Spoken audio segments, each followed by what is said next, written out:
depuis nous avons fait un grand pas en avant.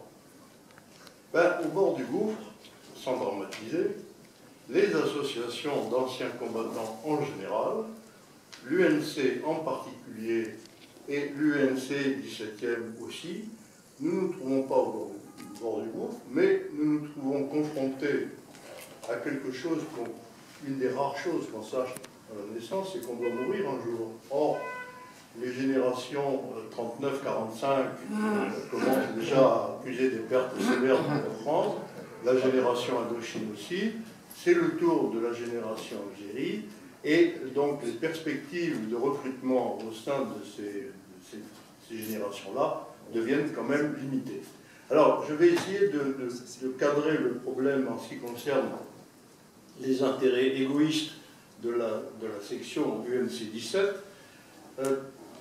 Je suis, je vais dire, relativement récent à l'UNC 17. J'ai dû arriver en 2011, je pense, quelque chose comme ça.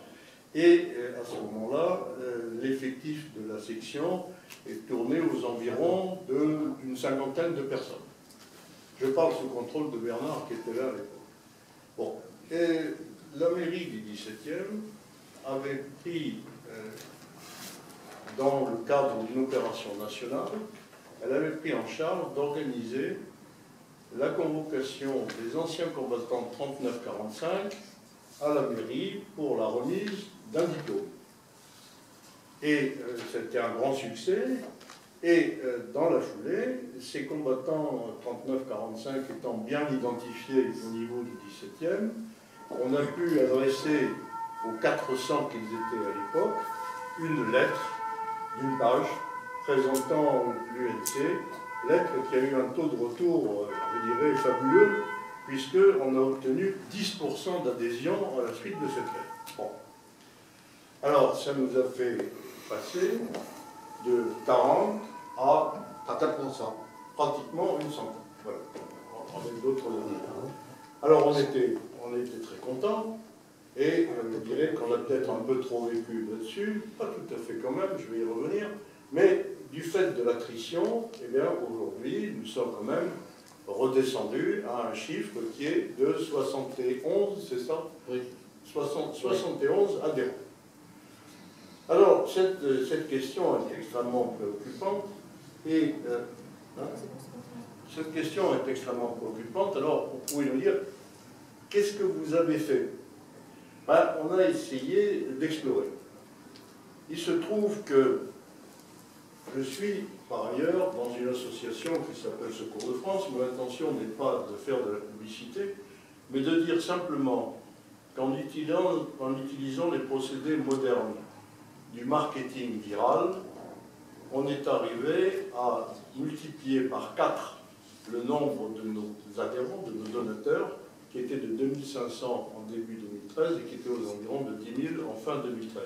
Alors, qu'est-ce que le marketing viral? D'aucuns vous diront que c'est une affaire abominable. Pourquoi? Parce qu'on regroupe les fichiers d'associations qui partagent la même vision, disons, des choses, une communauté d'idées, et ce qui fait qu'au lieu d'adresser, disons, comme nous le faisions nous, à 10 000 personnes en fin d'année, avec on est passé de 10 000 à 200 000 personnes adressées durant l'année.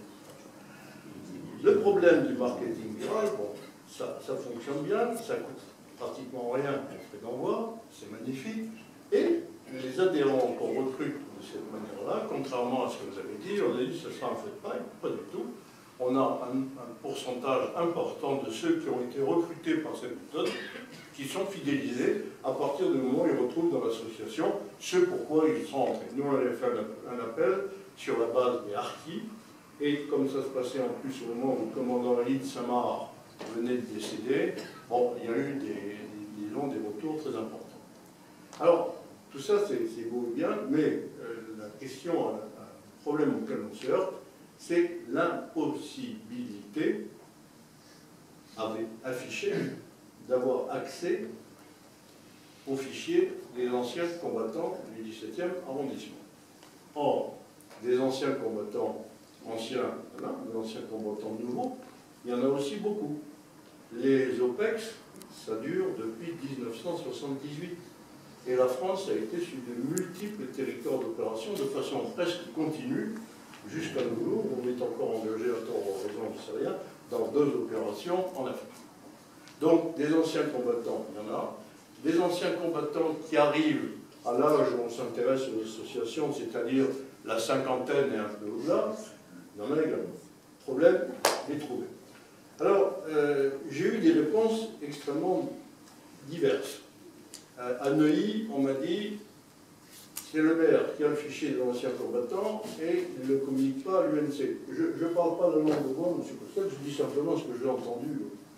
Bon, ici, le fichier des anciens combattants du 17e a été demandé à plusieurs reprises. Nous n'avons pas pu l'obtenir. L'ONAC, j'ai fait des mails à l'ONAC. Je n'ai pas eu de réponse de monsieur qui était en charge à l'époque, M. Delpech.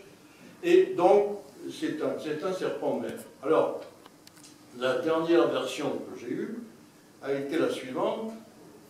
L'ONAC n'enverra pas son fichier parce qu'il ne veut pas que des gens se plaignent qu'on ait donné leur adresse à des tiers. Ce qui, effectivement, est une réalité. Bon, dans la pratique, le marketing viral s'en dispense allègrement. Donc, moi, ce que je compte faire en l'état actuel des choses, c'est de proposer qu'on écrive à l'ONAC, au niveau le plus élevé possible, en disant, voilà une lettre type qui avertit les anciens combattants dont vous avez le fichier, que nous souhaitons leur autorisation, leur accord, pour leur communiquer une lettre concernant l'UNC. Alors, si le voilà, je ne peux pas te répondre. Pas d'autre solution aujourd'hui que de passer par l'intermédiaire d'une autorisation donnée par ces anciens combattants à l'ONAC. Bon. Voilà, on va essayer de continuer dans ce sens. Bon. Alors, pourquoi je vous dis ça? Parce que ça me paraît le point fondamental. Alors, le bouche à l'oreille, c'est très gentil, ça fonctionne dans certains arrondissements, en particulier dans le 15e. Bon. Et par ailleurs, il est certain que les gens des OPEC sont aussi pas mal d'associations régimentaires, etc., qui peuvent les dissuader. Mais je crois qu'il faut qu'on continue à essayer de creuser ce sillon, au moins en essayant, pour voir si l'ONAC, dans cette affaire-là, veut bien jouer le jeu, parce qu'après tout, l'ONAC rendra service à l'INC, mais l'INC rend service à l'ONAC, ne serait-ce que par la présence au mémorial, la présence des porte-drapeaux, etc., des gens qui ne demandent rien et qui ne se font pas payer pour ça. Voilà, c'est ce que je voulais vous dire à propos de ce problème de recrutement. C'est un problème difficile, c'est pas parce qu'il est difficile qu'il ne faut pas essayer de le contourner.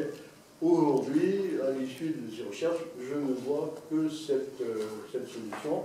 Maintenant, si vous en avez à proposer, elles seront les bienvenues.